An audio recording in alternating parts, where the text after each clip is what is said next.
If you love a big screen, I mean a really big screen, without much of a bezel, this review is for you. That's right, I've got my hands on the massive phablet Honor 8X Max, and I'm ready to give you my real opinions on who this budget-friendly phone is for, and what, if any, corners got cut to get the price down. I'm Adam, tech editor with Gizmo China, and let's see if Huawei has a gaming and video watching beast in my review of the Honor 8X Max. I certainly love the box styling, as baby blue is a fantastic color choice.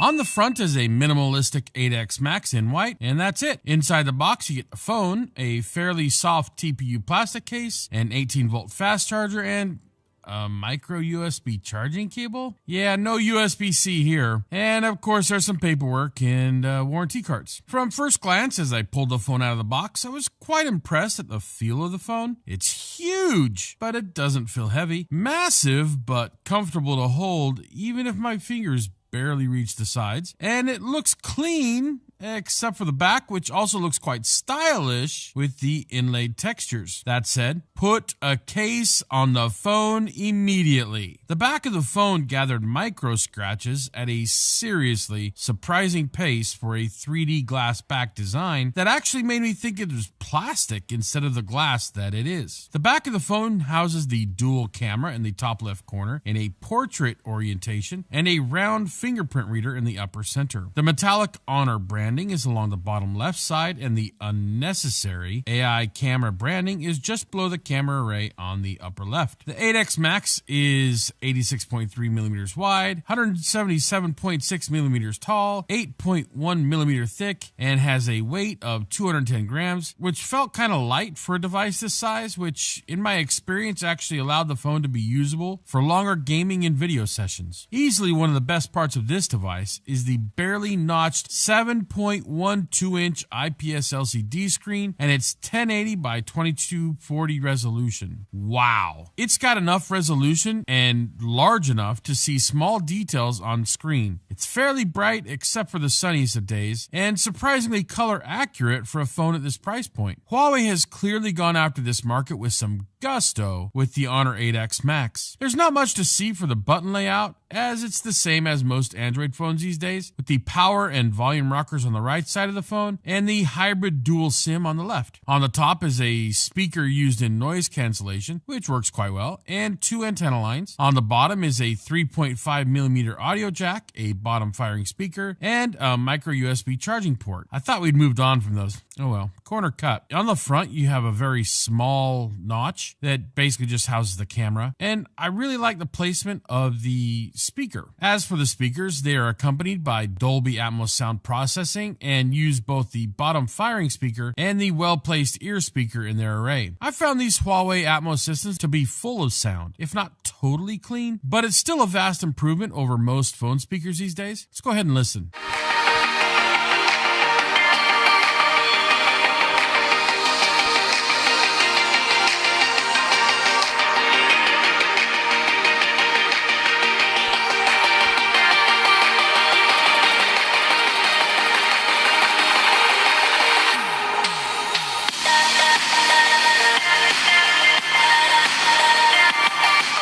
If you're enjoying this review, make sure to press the like button. We'd love to hear your thoughts on if you prefer the Honor 8X Max compared with other phablet-style devices as well. Please leave your comments below and subscribe to the Gizmo China channel for more smartphone and tech goodness. Yay! This is a fairly budget-targeted phablet, yet it comes with Android 8.1 Oreo and has the latest EMUI 8.2 skin. The phone can be unlocked using either fingerprint or face unlocking. I preferred the lift-to-wake option with face unlock, but as usual, it's not necessarily the most secure choice. I'm not surprised, but still annoyed at all the preloaded apps on this device from Huawei. I really wish they wouldn't load so much onto the device. Thankfully, the UI is fairly simple to use and decently customizable. This phone can be used with either the standard Android navigation bar, a single key navigation, or a navigation dock option. I used the stock Android option as I felt the other two just aren't as smooth. Hopefully, gesture systems will start sneaking more into these lower priced units soon. In Inside, the Honor 8X Max comes with the fine Snapdragon 636 chipset instead of high silicon processing. I wonder what the reasoning behind this is, but I appreciate the octa-core chip option that includes the 8 Cryo CPUs paired with the Adreno 509 GPU anyway. The recommended settings for PUBG was medium for the 8X Max, and even then there was a little bit of stutter at times. In other games, as you can see here, I had only minor issues, but mostly gamed happily on the phone. Video playback was similarly fine without much issue. The Antutu score agreed with PUBG's assessment of the internals with a middling score of 115,328. My review unit is the 4GB RAM with 64GB storage model. You can also get the device in a 4GB RAM, 128GB storage, or a 6GB RAM, 64GB storage option. You can add up to 256GB of microSD expansion, so there can be plenty of storage for many users, and it would definitely take time to fill all that up with videos, music, and photos.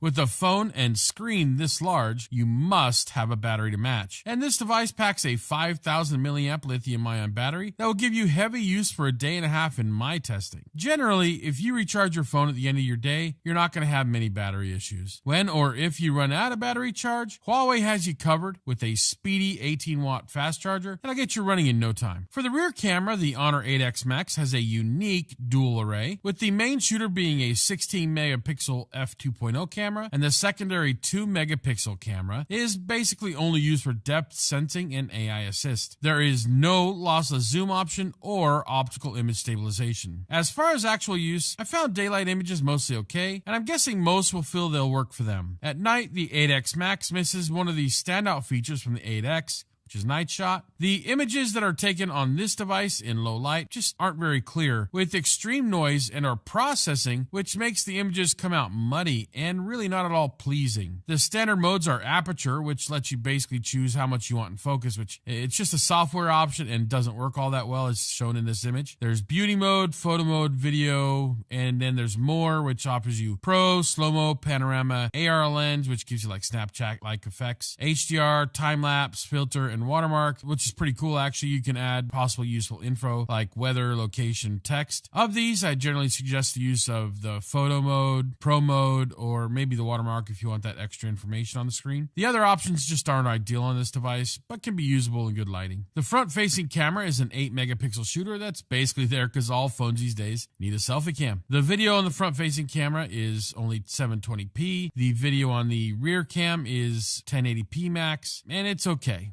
Even without stabilization, because there is no stabilization, I found the videos look decent enough for general users' social media use. However, keep your expectations balanced with the price paid.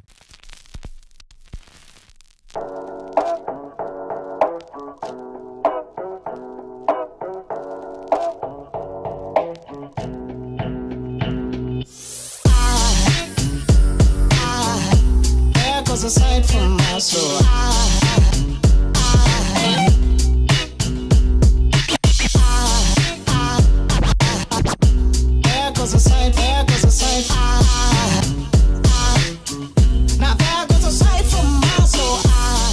Huawei has a winner in terms of size here for sure, as this device has supplanted the Xiaomi Mi Max 3 and Honor Note 10 as the largest screen phone I've reviewed this year. Does it have a winner in terms of actual phone use? Yeah, the sound when I make phone calls was crisp, clear, no worries here. My feeling is that if you're looking to ditch multiple devices, you love gaming and watching videos, don't really need a strong camera, and are looking to keep your budget from going wild, the Honor 8 Max has you covered.